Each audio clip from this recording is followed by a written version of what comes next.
ইতিহাসে এমন কিছু শাসক ছিল যারা শুধু রাজা ছিল না, তারা ছিল সাম্রাজ্য গড়ার মানুষ। তাদের মধ্যে অন্যতম ছিল জুলিয়াস সিজার। খ্রিস্টপূর্ব ১০০ সালে রোমে জন্ম নেওয়া এই মানুষটি ছোটবেলা থেকেই ছিল সাহসী, বুদ্ধিমান, আর নেতৃত্ব দেওয়ার ক্ষমতা ছিল অসাধারণ। যুবক বয়সে সে রোমান সেনাবাহিনীতে যোগ দেয় এবং খুব দ্রুত নিজের শক্তি প্রমাণ করে। তার সবচেয়ে বড় বিজয়ের গল্প শুরু হয় গল দেশের যুদ্ধ থেকে। জুলিয়াস সিজার তার সেনাবাহিনী নিয়ে বছরের পর বছর যুদ্ধ করে এবং পুরো গল দেশ জয় করে ফেলে।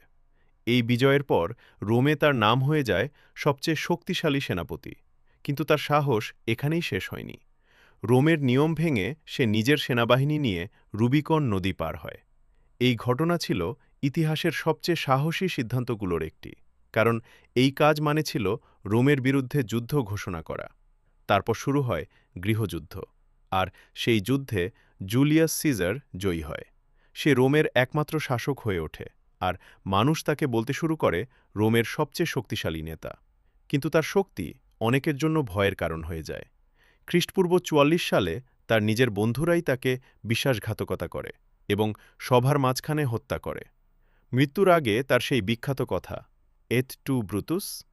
তার মৃত্যু হলেও তার নাম ইতিহাসে অমর হয়ে আছে, কারণ জুলিয়াস সিজার শুধু একজন রাজা ছিল না, সে ছিল এক যোদ্ধা, এক বিজেতা, এক কিংবদন্তি।